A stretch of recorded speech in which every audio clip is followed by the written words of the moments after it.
안녕하십니까. 부부 펀다기 이병준입니다.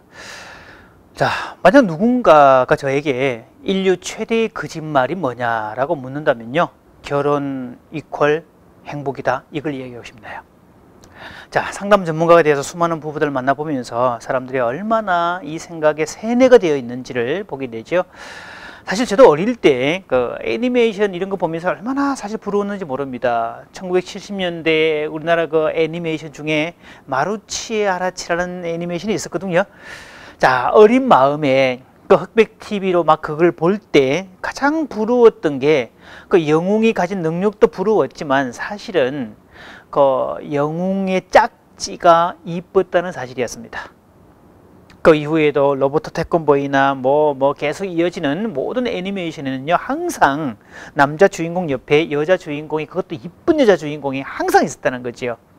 그래서 뭔지는 모르겠지만 짝지가 없으면 불행하다, 이런 생각들이 아주 세뇌가 된 것 같습니다.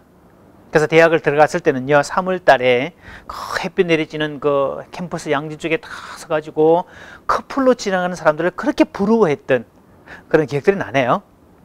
자, 그러다가 막상 결혼하고 보니까 결혼은 정말 장난이 아니라는 것을 경험하게 되었고, 물론 그 덕분에 이런 쪽에 공부를 시작하게 되었지만, 자, 막상 저도 이런 공부를 하고 부부들을 만나다 보니까 이게 세뇌된 것이 저 혼자만의 문제가 아니었다는 것도 알게 됩니다.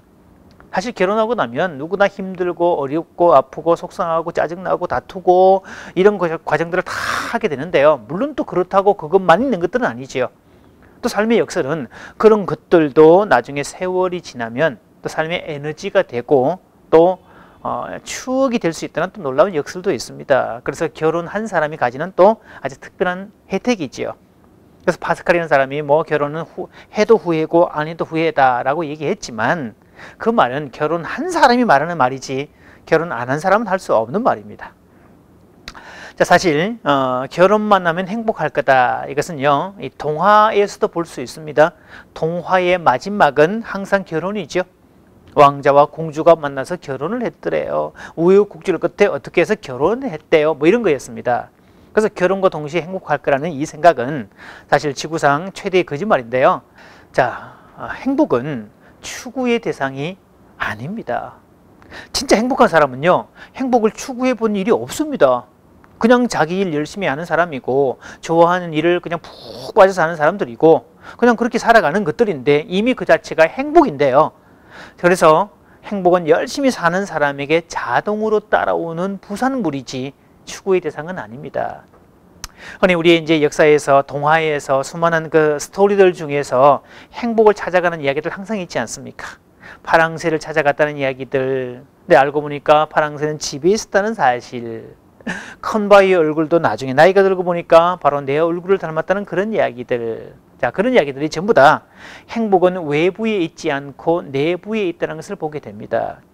그래서 1차적으로 가정이라는 울타리 안에서 행복이 있는 거고요. 그리고 직장 생활 속에 있는 거고, 인간 관계 속에 행복이 있다는 거죠. 즉, 내가 살고 있는 이 모든 자리가 행복의 소재가 되는 것들이지 따로 열심히 추구한다고 해서 오는 것들은 아닙니다. 특히 또 행복은 인상 쓰는 사람, 자기를 찾겠다고 막 따라오는 사람, 추구하는 사람들, 집요하게 달라붙는 사람들한테는 무서워서 못 갑니다. 정작 자기를 찾지도 않고 자기 일에 열심히 빠진 사람에게 살짝이 옆에 가는 그런 속성을 가지고 있지요. 자, 철학자들은 말합니다. 인간의 행복 여부는 우주의 엄청난 힘에 대한 통제 능력에 있는 것이 아니라고 말이지요. 대신 인간의 내적 조화에서 생겨난다고 말합니다. 그래서 그런 내적 조화가 깨질 때에는 여행을 하라고 권면을 하지요. 그렇게 하다 보면 자신의 내적 세계를 보게 되어 있고요. 특히 여행 과정에서 마주하게 되는 절대 고독, 그 시간을 통해서 새로운 세상에 눈을 뜨게 되어 있다 그럽니다. 여행 중에 만나는 다양한 사람들을 통해서 자신의 행복을 측정해 볼 수 있다 그러지요. 왜냐하면 인간은 타인의 불행을 통해서 자신의 인생을 인정하는 습성이 있으니까. 즉, 타인의 불행이 곧 나의 행복이 되기도 하니까요. 자, 조영필 씨가 부른 노래에 보면요, 이젠 그랬으면 좋겠네, 이런 내용들입니다.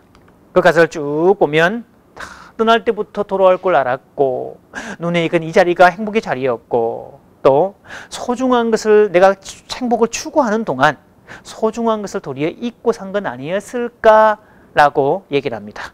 그래서 행복을 찾아서 먼 길 떠나려는 사람에게 소중한 건 옆에 있다고 말해주고 싶다는 그런 내용이네요. 자, 그래도 행복을 추구하고 싶다면 최근에 첨단 심리학인 행복 심리학자들이 말하는 두 가지 질문에 한번 대답을 해보십시오. 첫째, 지금 내가 하고 있는 일이 나에게 의미를 가져다 주는가? 둘째, 나와 주변 사람들의 관계가 좋은가? 라고 말이죠. 감사합니다.